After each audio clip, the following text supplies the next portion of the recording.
Assalamualaikum warahmatullahi wabarakatuh. Selamat siang dan selamat datang kami ucapkan kepada bapak-bapak dan ibu-ibu sekalian. Agenda kita pada siang hari ini adalah paparan politik PT Hexindo Adi Perkasa Tbk tahun 2024. Perkenankan kami untuk memperkenalkan jajaran direksi kami yang hadir pada siang hari ini, Bapak Jonggi T.P. Gultom selaku Presiden Director. Selamat siang. Bapak Dwi Sasono selaku Direktur Pemasaran. Selamat siang. Dan Bapak Yosendri selaku Direktur Keuangan. Selamat siang. Sebelum kita mulai acara pada siang hari ini, berikut kami sampaikan tata cara penyampaian pertanyaan. Sesi tanya jawab akan dilakukan setelah penyampaian materi virtual public expose oleh direktur terkait. Dalam sesi tanya jawab akan diberikan kesempatan untuk mengajukan pertanyaan melalui fitur chat pada MS Team dengan menuliskan nama dan institusi. Jawaban akan disampaikan secara bergiliran, secara berurutan. Apabila tidak menuliskan nama peserta maupun institusi, maka moderator tidak akan membacakan pertanyaan Bapak atau Ibu. Untuk mempersingkat waktu, kami persilakan kepada Bapak Jonggi T.P. Gultom untuk menyampaikan paparan mengenai kinerja PT Hexindo Adi Perkasa Tbk sepanjang tahun fiskal 2023. Waktu dan tempat kami persilakan.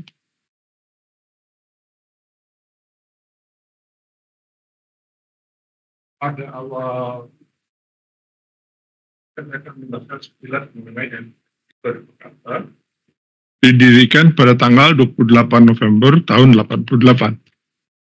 Lalu kami tercatat di Bursa Efek Indonesia pada bulan Februari tahun 95 dengan nama Hexa, mempunyai kepemilikan saham pada saat itu adalah 42 juta lembar saham. Lalu sampai saat ini kami memiliki 840 juta lembar saham, di mana komposisinya dengan Hitachi Construction Machinery Japan itu mayoritas 48,59%, HMAP Asia Pasifik yang berkedudukan di Singapura itu dengan kepemilikan saham 5,07%, lalu Itochu 25,05%, lalu publik lainnya 21,29%. Ini bisnis kami adalah penjualan alat berat, penyewaan dan trade-in, kemudian penjualan suku cadang dan layanan servis, jasa pengelasan atau welding, kontrak pemeliharaan penuh atau FMC, dan kemudian remanufaktur bisnis. Jaringan kami di seluruh Indonesia terdiri dari 19 kantor cabang, lalu 16 kantor perwakilan, dan 16 kantor proyek di pertambangan.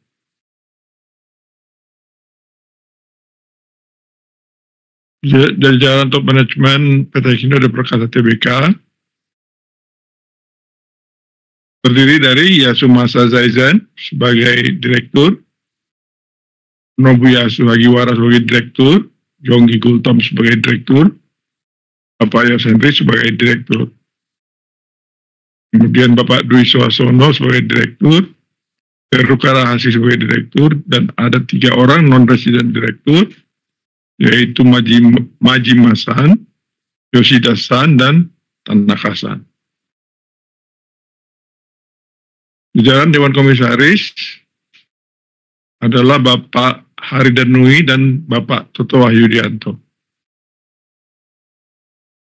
Kami selama tahun 2023 menerima beberapa penghargaan, itu antara lain sebagai membayar atau high dividend tahun 2023 versi Tempo IDN, kemudian program pencegahan penanggulangan HIV/AIDS di tempat kerja kategori platinum, lalu kemudian penghargaan Safety Excellence Award atau ISIA tahun 2023 juga, Kemudian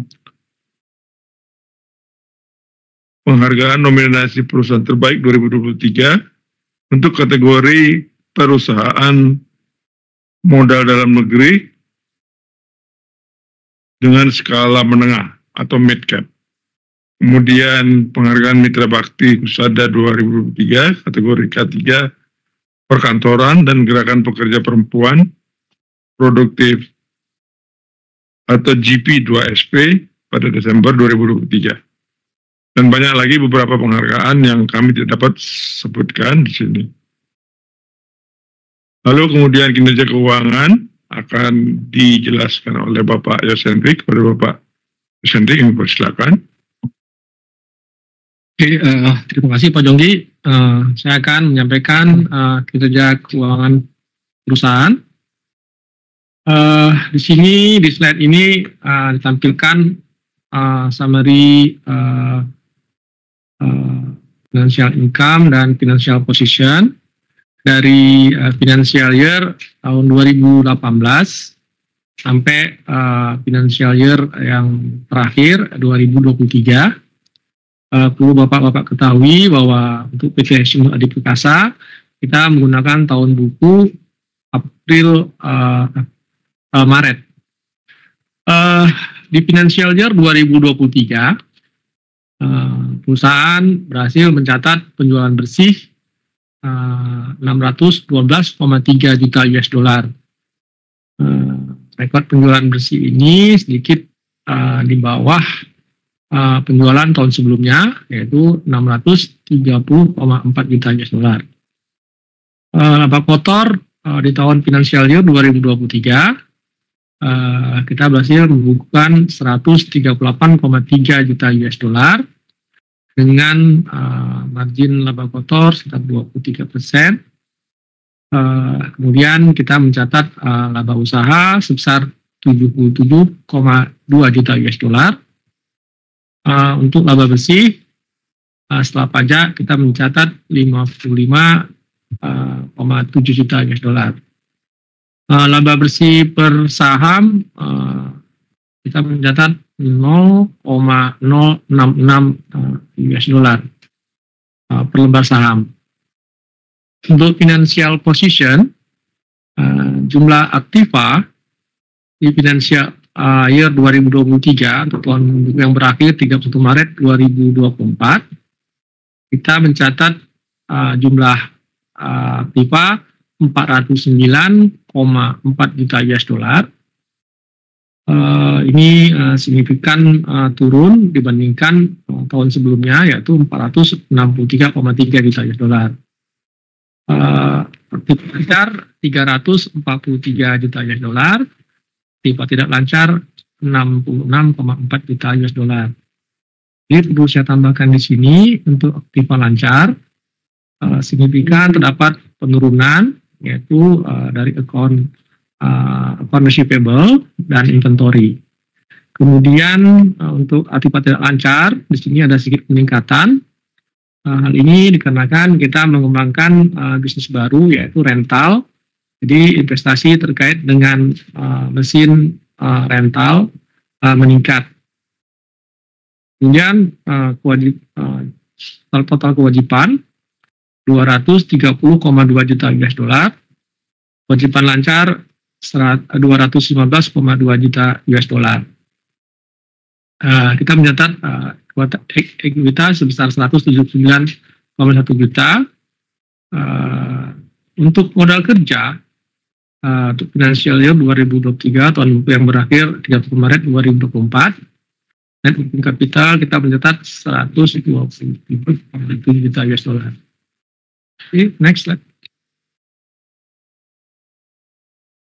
Ini bar chart terkait dengan penjualan, laba kotor, dan profit after tax. Untuk 2023, seperti tadi yang saya sampaikan, total revenue turun sekitar 3% dibandingkan tahun sebelumnya. Sedangkan untuk laba kotor naik 11%. Profit after tax untuk financial year 2023 kita mencatat 55,7 juta US dollar atau naik 8% dibandingkan tahun sebelumnya. Oke, lanjut. Ini bar chart terkait dengan operating profit dan operational expense. Untuk operational profit kita mencatat 77,2 juta US dollar, naik 10% dibandingkan tahun sebelumnya. Sedangkan operational expense naik sebesar 11% dibandingkan tahun sebelumnya. Oke, next. Di slide ini saya akan menjelaskan terkait dengan penjualan by segmen untuk unit dan rental baik di financial year 2023 dan kinerja untuk first quarter untuk financial year 2024. Untuk pendapatan bersih di financial year 2023 untuk unit atau penjualan mesin ini sedikit terdapat penurunan sebesar 8%. Sementara untuk penjualan rental alat berat dan used mesin ini tercatat 13,7 juta dibandingkan tahun sebelumnya 71 juta, peningkatan sebesar 92%. Untuk first quarter financial year 2024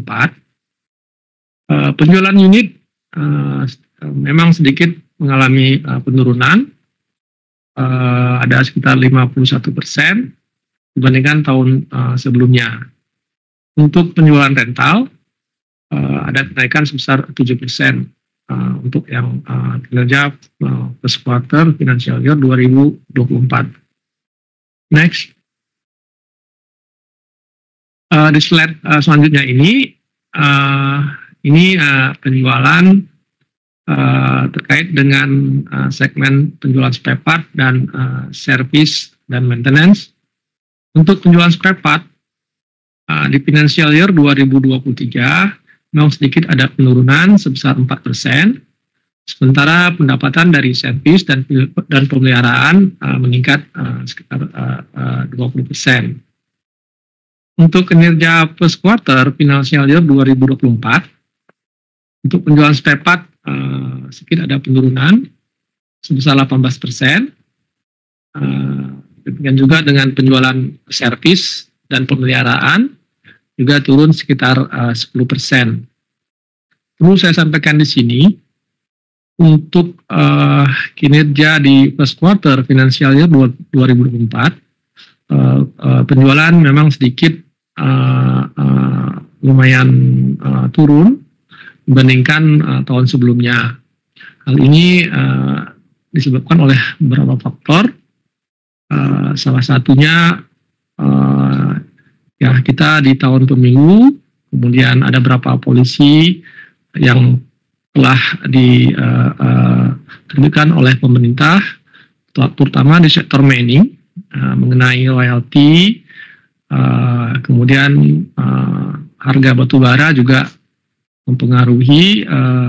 Perlu kita ketahui bahwa di awal tahun financial year 2023 harga batu bara yang sewaktu itu sekitar $100 per ton itu drop menjadi 70 sampai 80 US dollar per ton sampai saat ini.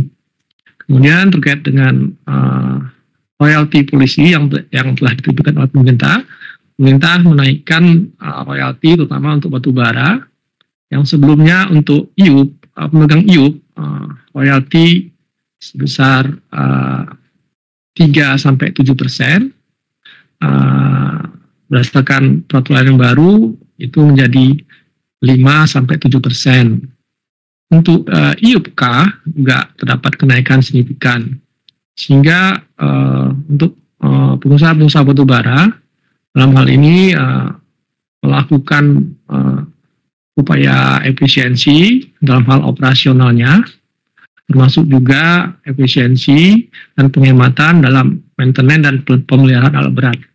Dan ini berimpact terhadap pendapatan perusahaan, terutama di sektor mining khususnya batubara. Oke, selanjutnya. Ini untuk financial year 2024 untuk first quarter.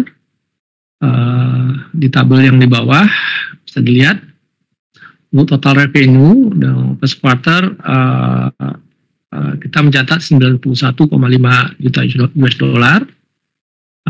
Ini dibandingkan tahun sebelumnya 143,8 juta US dollar. Untuk 2023 first quarter ini baru tercapai sekitar 16% dari target tahunan perusahaan. Kemudian untuk gross profit 21,6 juta US dollar. Ini achievementnya baru 17% dari target tahunan. Kemudian untuk operating profit 8,9 juta US dollar, ini sekitar 15% dari target tahunan. Dan profit after tax 5,6 juta US dollar atau 13% dari target tahunan. Untuk tabel di atas ini realisasi penjualan, laba kotor, laba usaha, dan laba bersih di financial year 2023 dan target untuk di tahun 2024. Untuk di financial year 2024 ini memang kita menargetkan penjualan sedikit di bawah tahun financial year 2023. Demikian juga dengan laba kotor, laba usaha, dan laba bersih. Untuk laba bersih di target di financial year 2024 ini adalah 44 juta US dollar. Oke, selanjutnya. Untuk financial position di financial year 2023 dibandingkan dengan 2022, total aset ini turun dari 463 juta US dollar menjadi 409,4 juta US dollar. Untuk total aset sendiri terdiri dari aset lancar yaitu 343 juta US dollar. Dibandingkan tahun sebelumnya ini turun sebesar 15%. Jadi saya sampaikan penurunan aset lancar ini adalah dari account receivable dikurang sebesar 40 juta US dollar dan inventory penurunan persediaan sekitar 15 juta US dollar. Untuk aset tidak lancar di sini ada peningkatan dari 59 juta menjadi 66 juta. Ini adalah peningkatan aset terkait dengan rental aset sehubungan dengan pengembangan bisnis kita yaitu rental bisnis. Untuk sisi liabilitas juga terdapat penurunan dari 297,5 juta US dollar menjadi 230,2 juta US dollar. Current liabilitas ini ada 219,2 juta US dollar. Bila dibandingkan tahun sebelumnya turun sebesar 24%. Penurunan current liabilitas terutama di akun payable dapat penurunan yang juga signifikan. Equity terdapat peningkatan dari tahun sebelumnya 165,7 juta menjadi 179,1 juta US dollar. Oke, next. Demikianlah penjelasan terkait dengan kinerja keuangan. Untuk selanjutnya terkait dengan kinerja penjualan akan disampaikan oleh rekan saya, Saudara Dwi Sasono. Silakan Pak Dwi. Terima kasih Pak Yos. Kinerja penjualan PT Exino Di Perkasa di tahun fiskal 2023 Yang pertama adalah kami ingin menjelaskan pangsa pasar di ekskavator 6 ton ke atas. Demand tahun 2023 itu 12.426 dan Exindo berhasil menjual total ekskavator 6 ton ke atas adalah 2.614, yang artinya kita bisa keep market share sekitar 21%. Market share 21% ini kalau dibandingkan dengan tahun-tahun sebelumnya meningkat cukup signifikan. Lanjut di slide berikutnya adalah kinerja penjualan sepanjang tahun 2023. Pada slide ini kami ingin menyampaikan komparasi per produk produk line up. Yang pertama adalah ekskavator 6 ton. Untuk ekskavator 6 ton ke atas, memang seperti dijelaskan oleh Pak Yos tadi bahwa terjadi penurunan sekitar 8% dari 2.847 menjadi 2.614. Kemudian untuk mini ekskavator juga mengalami penurunan dari 498 menjadi 265 atau sekitar 53%. Miloader juga mengalami penurunan 53 di tahun 2022 menjadi 33. Sementara dari produk yang lain, dari truk yang terdiri dari rigid truck dan articulate truck, kedua model truk ini pada tahun 2023 mengalami kenaikan. Untuk rigid truck adalah 16%, sementara untuk pel articulate truck adalah increase 10%. Berikutnya pada next selanjutnya adalah kinerja penjualan ekskavator 6 ton kelas. Ini adalah perbandingan antara kuartal pertama di 2023 against dengan kuartal pertama tahun fiskal sekarang 2024. Dari sini kita bisa lihat bahwa kontribusi terbesar atau sektor besar yang saat ini perseroan bisa capai adalah yang pertama dari sektor agriculture, dari perkebunan, itu dengan portion 38%, dilanjutkan dengan sektor konstruksi 25%, kemudian sektor kehutanan atau forestry 24%, mining masih mengalami koreksi yang cukup dalam dan porsinya adalah 12%. Sisanya 1% adalah other sektor. Kemudian kalau kita bandingkan secara kuantiti dari periode yang sama 2023 against dengan tahun ini 2024, untuk sektor agro terjadi kenaikan dari 160 unit menjadi 199. Kemudian sektor konstruksi juga mengalami kenaikan. Sektor forestry terdapat koreksi yang cukup mendalam, adanya moratorium terbaru dan beberapa kondisi banjir di lokasi dari 181 menjadi 118. Mining equipment, peralatan besar, mengalami penurunan cukup signifikan dari 85 menjadi 43, dan produk lain. In total, di tahun 2003, kita deliver 511 unit pada kuartal pertama. Di tahun 2004, fiscal year sekarang, terdeliver baru 469 unit.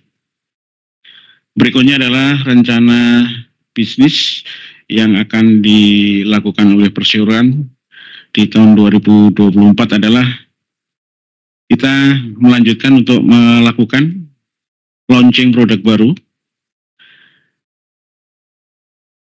Produk yang kami maksud di sini adalah hydraulic excavator Hitachi Jaxis Strip 7K. Ada 3 model jenis terbaru pada excavator ini adalah untuk kelas 30 ton, 40 ton, dan 80 ton. Dengan kita sudah lakukan peluncuran produk baru ke depan diharapkan kualitas dan daya tahan unit akan tetap bisa memenuhi kebutuhan alat berat di Indonesia. Terutama kalau kita lihat kelasnya adalah berada di sektor pertambangan. Seri terbaru ini juga memiliki beberapa keunggulan, diantaranya adalah konsumsi bahan bakarnya lebih rendah dibandingkan seri sebelumnya, dan juga memiliki teknologi solusi Concept Air serta sistem Angel untuk memudahkan operator melihat pada saat operasi alat di daerah tertentu.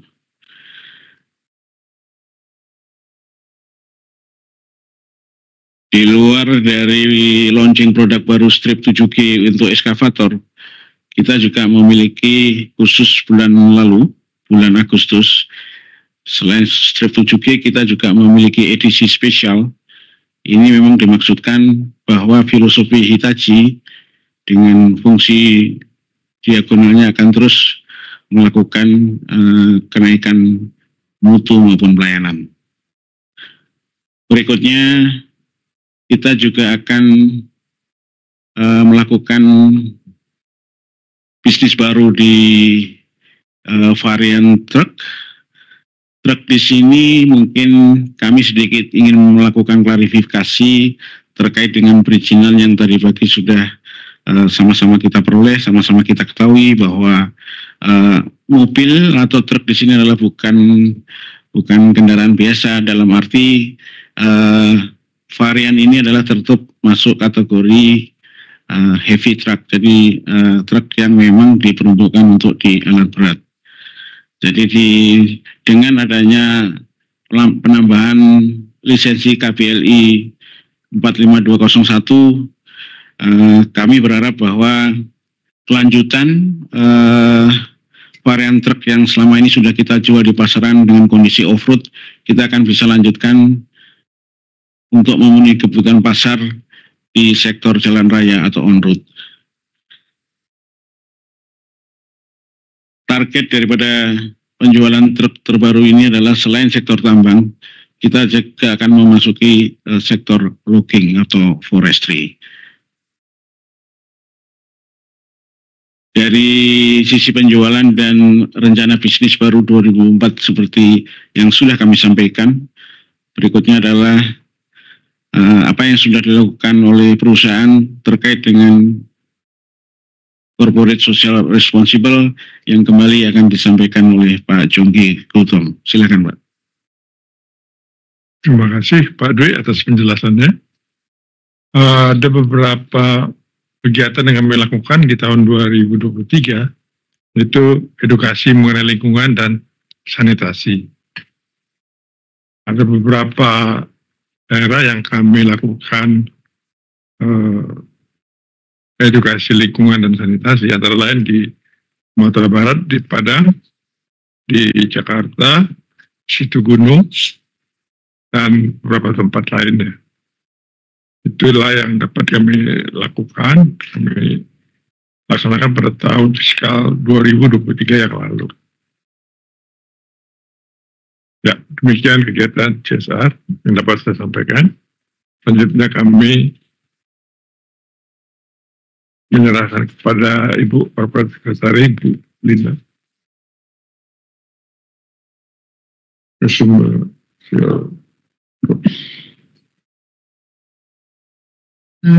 Terima kasih Direktur atas paparan yang telah disampaikan pada siang hari ini. Untuk update mengenai hasil RUPS akan kami sampaikan ke publik dalam 2 hari mendatang. Kita langsung saja ke sesi tanya jawab. Sudah masuk ke chat, di ruang chat ada beberapa pertanyaan. Kita mulai dari pertanyaan Bapak Ken, investor retail. Pertanyaan pertama, mohon dapat dijelaskan terkait dengan penurunan kinerja pada kuartal pertama tahun buku 2024. Bagaimana strategi perusahaan dalam menghadapi persaingan, terutama dari produk Cina yang lebih murah di pasaran? Mau langsung dijawab, Pak Dwi? Biar nggak lupa, saya langsung jawab aja, Bu. Pak, silakan Pak Dwi. Terima kasih atas pertanyaan yang disampaikan. Benar bahwa dalam paparan tadi kita sampaikan kuartal 1 tahun fiskal sekarang terjadi penurunan kalau dibandingkan dengan kuartal sebelumnya.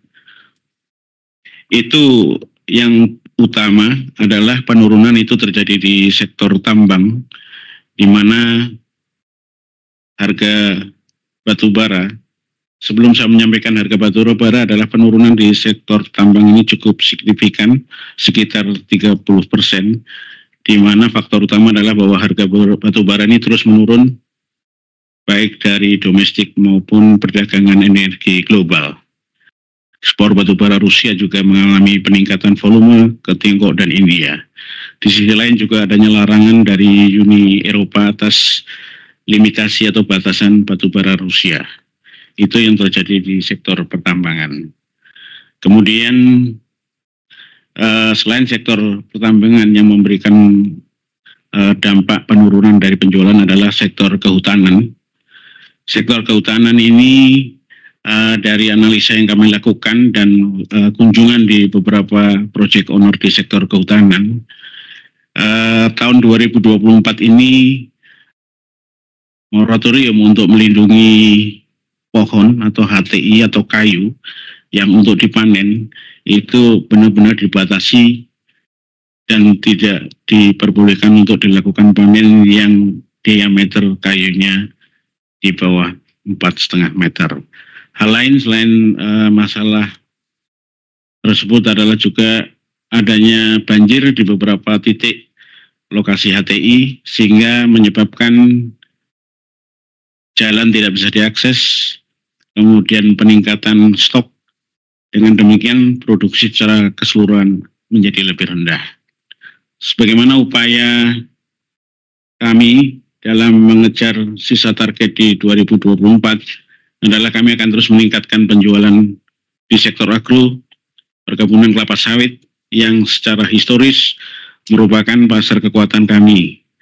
Dari sisi lain adalah karena memang sawit saat ini harga CPO-nya cukup stabil. Kemudian untuk menghadapi kompetisi dengan Cina, tadi kalau nggak salah itu ya, Cina, benar bahwa produk Cina sudah mulai banyak, tidak aja 1 atau 2 merek, tetapi kelihatannya sampai di atas 5 atau 6 merek produk Cina. Hexindo strateginya adalah kita akan menerapkan beberapa inisiatif untuk mengcounter produk Cina ini. Yang pertama dengan meningkatkan titik interaksi dengan pelanggan, dengan meningkatkan line produk yang kami miliki. Artinya produk line kita tetap kita expand terus, tidak hanya berhenti sampai sekarang, tapi kita akan kembangkan produk line mana yang kita memang belum memiliki hal tersebut. Yang kedua adalah kita tawarkan paket pembiayaan yang lebih menarik, lebih baik, dengan mencoba untuk memperkuat kolaborasi dengan leasing dan bekerja sama dengan pembiayaan kaptif kami yaitu Hexa Finance. Yang ketiga adalah dengan lebih memantapkan kehadiran kami di sektor batubara, karena memasukin kuartal kedua di tahun fiskal sekarang, batubara secara grafik sudah mulai naik sehingga permintaan sudah mulai meningkat kembali. Dan di sisi lain seperti tadi penjelasan kami adalah kita baru melakukan launching produk baru 3 model yang akan bekerja di batubara kelas 30 ton, 40 ton, dan 80 ton yang secara durability dan performance sudah diakui. Demikian Bu Linda. Terima kasih Pak Dwi untuk penjelasannya. Kita lanjut pertanyaan berikutnya dari Bapak Handiman dari Mirai Aset Sekuritas. Pertanyaan pertama sepertinya balik lagi ke Pak Dwi ya. Siapa kompetitor kita yang paling agresif dalam meraih market share di 2 tahun belakangan ini, dan bagaimana strategi Hexindo untuk menghadapinya? Kalau bicara kompetitor kita, siapa yang paling atraktif, mungkin jurnalis dan investor juga memahami banyaknya produk Cina yang masuk, itu cukup bukan mengganggu tetapi menyemarakkan kompetisi di dalam negeri. Tetapi untuk sesama produk Jepang berdasarkan data ERG kita, Hitachi market share-nya masih leading, tadi saya katakan 21%. Artinya sesama Japanese branded kita berada di nomor 1. Gitu Bu.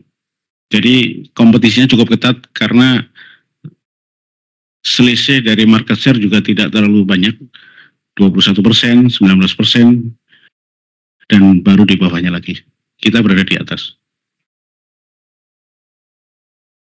Pertanyaan kedua, penyebab penurunan penjualan alat berat di segmen kehutanan atau forestry dan mining sepertinya tadi sudah sempat disampaikan sama Pak Dwi pada pertanyaan dari Pak Ken ya.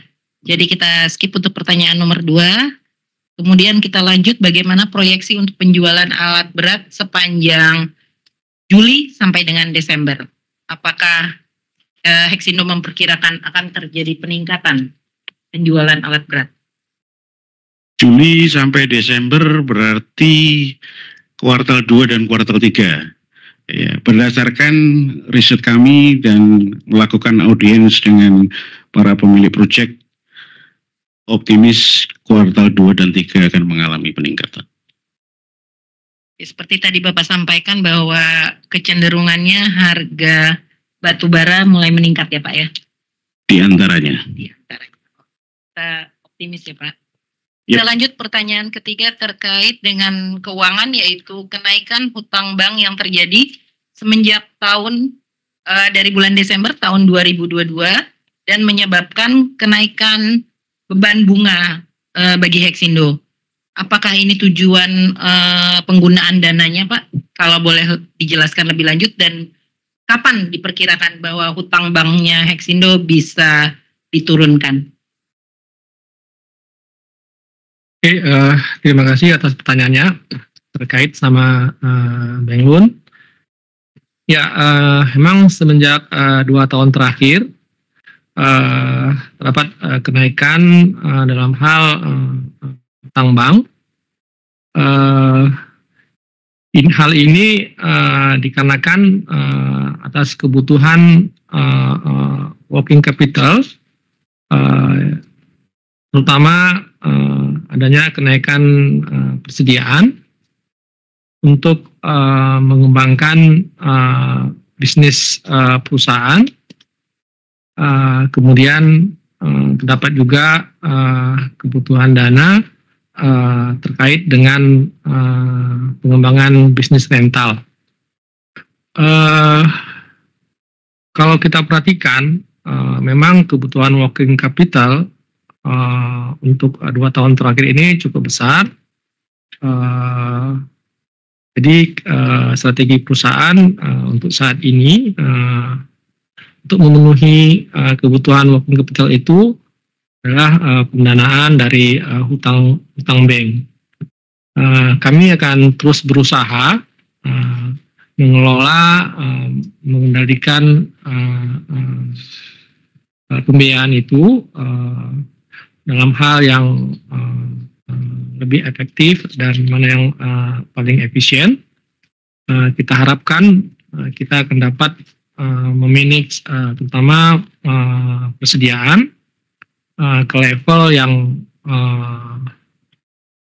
lebih karena adalah persediaan ini memang kita harus betul-betul bisa mengelolanya. Karena kalau terlalu over persediaan juga tidak bagus, dan terlalu shortage juga persediaan juga akan sulit bagi kita, akan kehilangan potensial sales.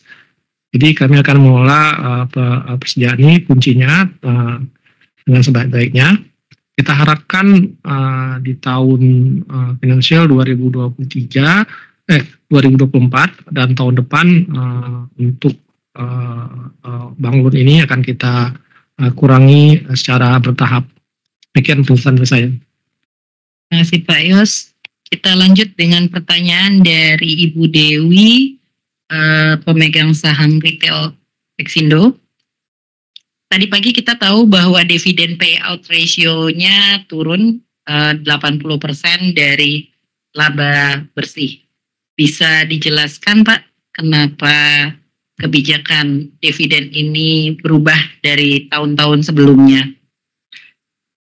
Oke, untuk pertanyaan dividen payout ratio ini, tadi berdasarkan hasil keputusan RUPS sudah diputuskan bahwa dividen payout ratio untuk laba bersih tahun finansialnya 2023 adalah 70%. Memang sedikit dapat penurunan secara persentase kalau dibandingkan dengan tahun sebelumnya, yaitu 80%. Hal ini adanya penurunan dikarenakan ya tadi mempertimbangkan posisi kondisi perusahaan dalam hal cash flow, kemudian kebutuhan akan modal kerja, dan pertimbangan juga perusahaan saat ini sedang mengembangkan usaha, yaitu rental yang membutuhkan cukup lumayan cukup banyak investasi. Dengan pertimbangan itu kemarin manajemen mengusulkan untuk dividen payout ratio sekitar 70% dari laba setelah pajak. Demikian penjelasan saya. Terima kasih Pak Yos Hendri. Kita lanjut pertanyaan dari Bu Dewi berikutnya mengenai penjualan alat berat di mining, berapa persen berasal dari tambang nikel? Dan boleh tahu nggak siapa sih customer tambang nikel Hexindo?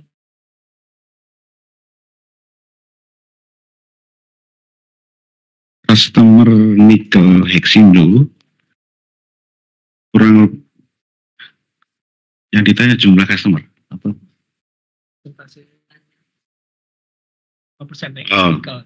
Presentasi di nikel ya. Presentasi di nikel sedikit lebih baik dibanding batubara. Jadi kalau tadi kita sebutkan kontribusi terbesar itu kan diawali dengan agriculture, kemudian konstruksi, lalu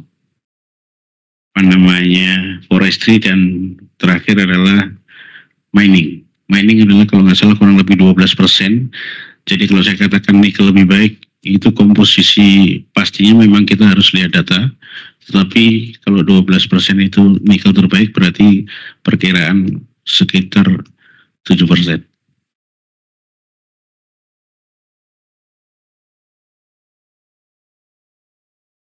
Cukup banyak Bu. Cukup banyak. Seluruh pemain nikel di Sulawesi adalah customer Hexindo. Pak Dwi. Baik. Sepertinya pertanyaan terakhir ya dari Pak Abdul Aziz dari marketnews.com.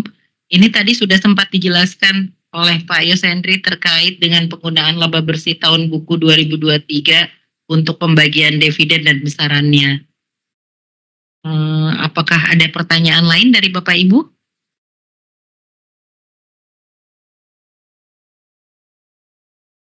Sepertinya sudah tidak ada pertanyaan lainnya. Kalau tidak ada, mungkin bisa kita cukupkan acara paparan publik pada siang hari ini. Kami ucapkan terima kasih banyak atas partisipasi dari Bapak dan Ibu sekalian. Press release dari paparan publik kami akan kami share melalui email ke alamat email Bapak-Bapak dan Ibu sekalian segera setelah acara ini. Sampai ketemu di paparan publik 2025 mendatang.